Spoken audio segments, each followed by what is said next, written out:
ఐదవదిగా కోపం.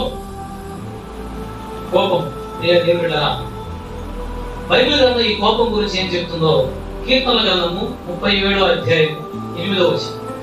కీర్తనల గ్రంథము 37వ అధ్యాయం 8వ వచనం. కీర్తనల గ్రంథము 37వ అధ్యాయం 8వ వచనం. కోపము మానము, ఆగ్రహము విడిచిపెట్టుము, వ్యసనం పడకము, అది కీడికే కారణం. చాలు.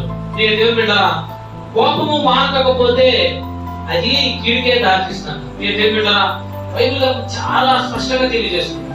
కోపం విడిచిపెట్టకపోతే మన జీవితాల్లో వెలుగు ఉండదు. ఎన్నో బంధాలు ఈ కోపం ద్వారా విడిపోయాయి.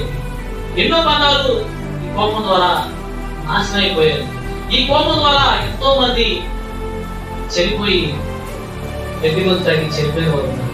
దేవుని బిడ్డలారా, ఈ కోపం విడిచిపెట్టకపోతే మన జీవితాన్ని నాశనం చేస్తుంది. చాలా మంది మధ్యకాలంలో జైలుకి వెళ్ళిన వాడు ఛానల్ ఇంటర్వ్యూ చేశారు. ఈ జైలుకి రావడానికి కారణం ఏంటంటే క్షణకాలం కోపం. ఆ క్షణకాలం కోపం ఆపుకున్నట్లయితే మన జీవితంలో వెలుగుండేది. ఆ క్షణకాలం కోపం ఆపుకోక ఉద్రేకులై ఎవరినో ఒకరిని చంపేయడం, ఎవరినో ఒకరిని గాయపరిచేయడం ఇష్టానుసారంగా చేస్తున్నారు. ఆ జైల్లో ఉన్న వాళ్ళని ఇంటర్ చేసినట్టు వాళ్ళతో ఏడుస్తా చెప్పిన మాట తెలుసా? కోపం. ఆ కోపం తగ్గించుకున్నట్లయితే ఈ స్థితి ఉండేది కాదయా, ఈ స్థితి ఉండేది కాదయా అని చెప్తున్నారు.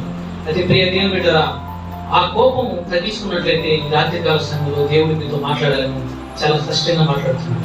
అయితే ప్రియ దేవుని బిడ్డలారా, ఈ కోపం అనేది ఎలా ఉంటుంది అనేది ఒక సింపుల్ రీజన్ చెప్తాను, జాగ్రత్తగా. చిన్నప్పుడు పాత సినిమాలు చూసాడు. పాత సినిమాలో వీళ్ళ వెళ్ళి ఒక మర్డర్ చేసాడు. పోలీసులు వచ్చి హీరో పడుతున్నారు. గమనించారా? సీరియల్స్ కానీ సినిమాలో కానీ సైతం గారి తంత్రాలు ఆయన వాడు మనలో దూరి కోపాన్ని రెచ్చగొట్టి వాడు చేయాల్సిన కార్యం చేసి తప్పుకుంటాడు. జైల్లో ఉండేది కుటుంబం దూరం మాత్రం మనం. దేవుని బిడ్డలారా, ఈ రాత్రి కాల సమయంలో మీ హృదయాలను పరిశీలించుకొని, మీ జీవితాలను పరిశీలించుకొని, ఈ యొక్క కోపం ఏమైనా ఉన్నదేమో దాన్ని తొలగించుకుంటే దేవుడు కుటుంబాలను వెలుగు నింపుతానని ఈ రాత్రి కాల సమయంలో నా ద్వారా మాట్లాడుతున్నాడు. ఆ కోపం ఏమైనా ఉన్నదేమో మన హృదయాన్ని పరిశీలించుకొని